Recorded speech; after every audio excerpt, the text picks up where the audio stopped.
कृष्णा, राधे राधे। सभी भक्तों को सादर प्रणाम। आप सभी भक्तों का दिन मंगलमय हो। भगवान महादेव की कृपा सदा सर्वदा आप सभी के जीवन पर बनी रहे। भक्तों, आज की इस वीडियो में आप श्रवण करेंगे श्रावण मास महात्म्य के 13वें अध्याय की कथा। भक्तों, श्रावण मास महात्म्य के कल के अध्याय में आपने स्वर्ण गौरी व्रत का वर्णन तथा व्रत कथा का रसपान किया था। भक्तों, आज के इस अध्याय में दूर्वा गणपति व्रत विधान की कथा का रसपान करेंगे।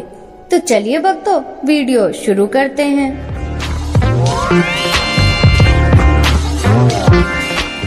सनत कुमार बोले, हे भगवान, किस व्रत के द्वारा अतुलनीय सौभाग्य प्राप्त होता है और मनुष्य पुत्र पौत्र धन ऐश्वर्य तथा सुख प्राप्त करता है? हे महादेव, व्रतों में उत्तम उस व्रत को आप मुझे बताइए।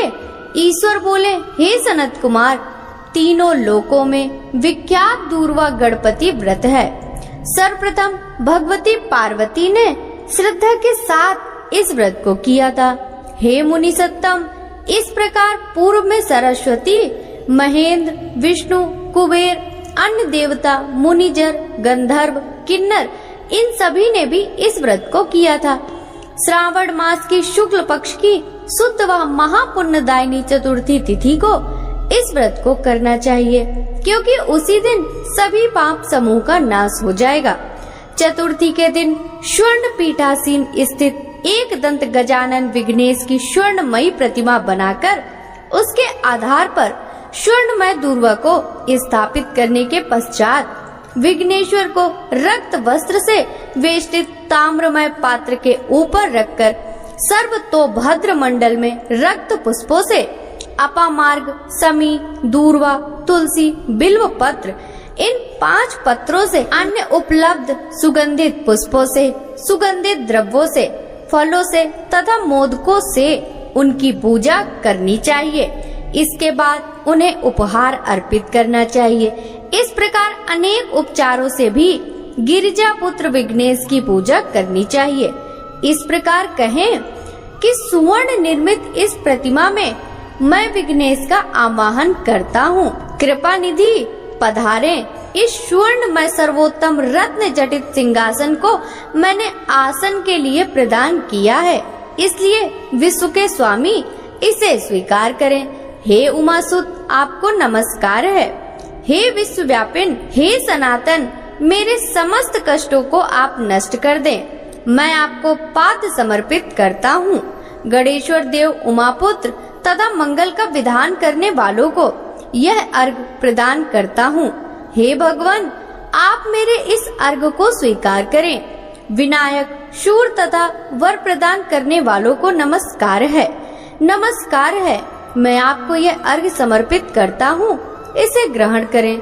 मैंने गंगा आदि सभी तीर्थों से प्रार्थना पूर्वक यह जल प्राप्त किया है। हे सुरपुंगव, आपके स्नान के लिए मेरे द्वारा प्रदत्त इस जल को स्वीकार कीजिए। सिंदूर से चित्रित तथा कुमकुम से रगा हुआ यह वस्त्र युग्म आपको दिया है, आप इसे ग्रहण करें। लंबोदर तथा सभी विघ्नों का नाश करने वाले देवता को नमस्कार है। उमा के शरीर के मल से आविर्भूत हे गणेश जी, आप इस चंदन को स्वीकार करें। हे सुरश्रेष्ठ, मैंने भक्ति के साथ आपको रक्त चंदन से मिश्रित अक्षत अर्पण किया है। हे सुरसत्तम, आप इसे स्वीकार करें। मैं चंपा के पुष्पों, केतकी के पत्रों तथा जपा कुसुम के पुष्पों से गौरी पुत्र की पूजा करता हूँ। आप मेरे ऊपर प्रसन्न हो, सभी लोगों पर अनुग्रह करने तथा दानवों का वध करने के लिए स्कंद गुरु के रूप में अवतार ग्रहण करने वाले आप प्रसन्नता पूर्वक ये धूप लीजिए। परम ज्योति प्रकाशित करने वाले तथा सभी सिद्धियों को देने वाले आप महादेव पुत्र को मैं दीप अर्पण करता हूँ, आपको नमस्कार है। इसके बाद गणा नाम त्वा इस मंत्र से मोदक, 4 प्रकार के अन्न, पायस तथा लड्डू आदि का नैवेद्य अर्पण करें। मैं आपकी मुख शुद्धि के लिए आदर पूर्वक कपूर, इलायची तथा नागवल्ली के दल से युक्त तांबूल आपको प्रदान करता हूँ। हिरण्यगर्भ के गर्भ में स्थित अग्नि के सुवर्ण बीज को मैं दक्षिणा रूप में आपको प्रदान करता हूँ। अतः आप मुझे शांति प्रदान कीजिए। हे गणेश्वर, हे गणाध्यक्ष, हे गौरीपुत्र, हे गजानन, हे ईभानन, आपकी कृपा से मेरा व्रत पूर्ण हो। इस प्रकार अपने समर्थ के अनुसार विघ्नेश का विधिवत पूजन करके उपस्कर निवेदित सामग्री सहित गणाध्यक्ष को आचार्य के लिए अर्पण कर देना चाहिए। उनसे प्रार्थना करें, हे भगवान, हे ब्राह्मण, दक्षिणा सहित गणराज की मूर्ति को आप ग्रहण कीजिए।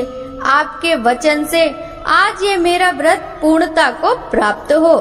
जो मनुष्य 5 वर्षों तक इस व्रत को करता है, उसके उपरांत उद्यापन करता है, वह मनवांचित मनोरथों को प्राप्त करता है और देहांत के बाद शिवलोक को जाता है। अथवा 3 वर्ष तक जो इस व्रत को करता है, वह सभी सिद्धियां प्राप्त करता है। जो व्यक्ति उद्यापन के बिना ही इस व्रत को करता है, विधि के अनुसार भी उसका जो कुछ किया होता है वह सब निष्फल हो जाता है। इसलिए व्रत करने के उपरांत उद्यापन अवश्य ही करना चाहिए। उद्यापन के दिन प्रातः काल तिलों से स्नान करें। उसके बाद व्यक्ति 1 पल या आधा पल, उसके भी आधे पल की स्वर्ण की गणपति की प्रतिमा बनाकर पंचगव्य से स्नान कराकर भक्ति तथा श्रद्धा के साथ 10 नाम मंत्रों से दूर्वा दलों से सम्यक पूजन करे। हे गणाधीश, हे उमा पुत्र, हे अग्नासन, हे विनायक, हे ईश पुत्र, हे सर्व सिद्धि प्रदायक, हे एकदंत, हे इव वक्त्र, हे मूस वाहन, आपको नमस्कार है। आप कुमार गुरु को नमस्कार है। इन नाम पदों से पृथक पृथक पूजन करें। पहले दिन अधिवासन करके प्रातः काल ग्रह होम करके दूर्वा दलों तथा मोदकों से होम करना चाहिए। उसके बाद पूर्णाहुति देकर आचार आदि का विधिवत पूजन करना चाहिए और घट तुल्य धनों वाली गाय का दान भी देना चाहिए। सामर्थ्य के अनुसार दान देना चाहिए। हे वत्स, इस प्रकार व्रत करने पर मनुष्य सभी मनोरथों को प्राप्त कर लेता है। हे सनत कुमार, अपने प्रिय गणेश के व्रत के करने से संतुष्ट होकर मैं उस मनुष्य को पृथ्वी पर सभी सुख प्रदान करके अंत में उसे सद्गति देता हूँ। जैसे दूर्वा अपनी शाखाओं प्रशाखाओं के द्वारा वृद्धि को प्राप्त होती है, उसी प्रकार उस मनुष्य की पुत्र पौत्र आदि संतति निरंतर बढ़ती रहती है। हे सनत कुमार, मैंने दूर्वा गणपति का यह अत्यंत गोपनीय व्रत कहा है। सुख चाहने वालों को इस सर्वोत्कृष्ट व्रत को करना चाहिए।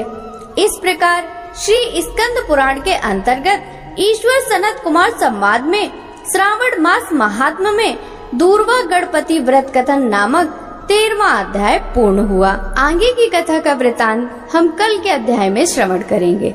यदि श्रावण मास महात्म्य की यह कथा आपको अच्छी लगी हो तो इस वीडियो को लाइक कर ज्यादा से ज्यादा भक्तों के साथ शेयर कीजिएगा, जिससे भक्तों की भक्ति निरंतर ही बढ़ती रहे और गणपति महाराज का आशीर्वाद उन्हें प्रदान हो। आपसे मिलते हैं श्रावण मास महात्म्य के कल के अध्याय के साथ। सभी भक्तों को हरे कृष्णा, राधे राधे, हर हर महादेव।